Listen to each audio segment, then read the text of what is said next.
I'd dress up like a sir. I'd dress up as a sir. Stick on a mustache, a beard and some freckles. Put on a hat like a sir. C'est en faisant du parapente que j'ai compris pourquoi j'avais raté mon ascension sociale.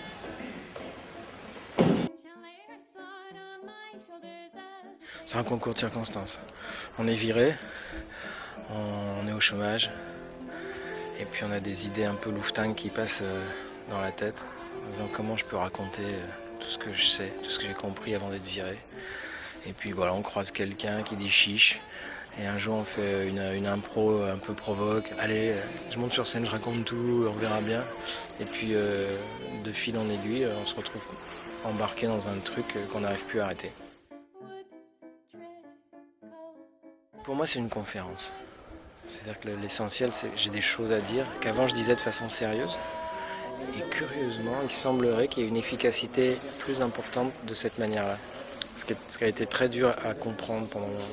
Pourquoi ? Probablement parce que l'émotion plus l'intellect, c'est plus efficace que l'intellect tout seul. Mais fondamentalement, c'est une conférence. C'est pas du théâtre. D'ailleurs, je fais pas de théâtre. Enfin, je veux dire, il n'y a pas de décor, il n'y a rien. Je suis tout seul debout, je parle pendant 3 heures. On a accompagné 22 conférences gesticulées de gens qui n'ont pas de jeu d'acteur, qui n'ont jamais fait de théâtre, qui sont pas spécialement... moi je suis très expansif, très expressif, j'arrête pas de vanner, ça c'est clair. Mais on a eu des conférences très très intimes, très intimistes, mais bouleversantes, beaucoup plus fort que ce que je fais là. Enfin, des gens sur des agents d'insertion par exemple qui racontent leur métier. Ce qu'ils le racontent, enfin, on est cloués dans nos fauteuils parce qu'ils racontent des moments justes. Et donc il n'y a pas de métier d'acteur derrière ça, il y a juste quelqu'un qui a l'occasion d'un seul coup de témoigner. Et on fait une toute petite mise en espace en disant bah là tu devrais entrer comme ça, puis là tu devrais t'asseoir, enfin tu vois, un truc un minimum quoi, qu'on respecte la convention scénique, que les gens aient l'impression que c'est quand même... Mais sinon non, il n'y a pas besoin d'avoir, je sais pas quoi, des 15 années d'école de théâtre derrière. Sans ça prouverait qu'on peut pas le faire. Or je pense que n'importe qui peut le faire. Tout le monde a des trucs super passionnants à raconter. Politiquement, je parle. Ce qui m'intéresse, c'est politiquement. Je veux dire, une assistante sociale qui part à la retraite, elle emmène avec elle un savoir de 25 ou 30 années absolument incroyable sur les politiques d'action sociale, sur les gens, etc. Qu'est-ce qu'elle en fait ? Elle écrit pas un livre, elle en fait rien. Elle en parle à table, et quand elle raconte, on est tous passionnés en général. On a tous des copains qui parlent de leur métier, mais ça, ils en font jamais un objet public. Et donc l'idée de la conférence gesticulée, c'est d'en faire un objet partageable. Voilà, ce qui suppose une toute petite forme, il faut qu'il y ait un début, une fin, et puis moi je pousse même le vice jusqu'à mettre une petite musique à la fin.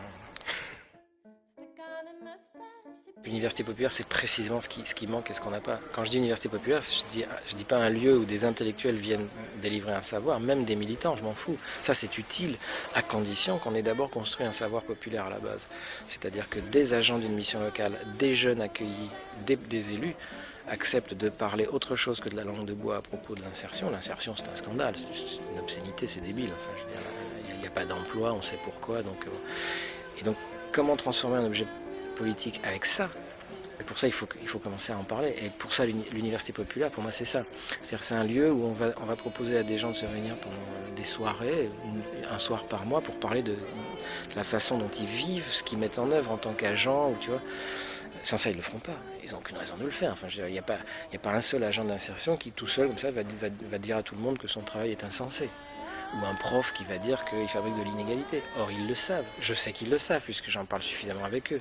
Ils acceptent de le dire dans certaines conditions. C'est-à-dire, s'il y a une protection, une sécurité, ils peuvent commencer à dire des choses. La solitude des enseignants, elle est terrifiante. La chance de Roubaix, c'est son passé glorieux d'expérimentation militante, associative dans les quartiers, tout ça. Par contre, aujourd'hui, c'est une ville qui est coincée comme les autres dans la gouvernance, qui met en place des comités de quartier qui servent à rien, qui fait comme elle pense qu'il faut faire et qu'on peut faire. Mais il y a très peu de villes aujourd'hui qui sont en situation de prendre plus de risques que ça, quoi. Et surtout pas des grandes.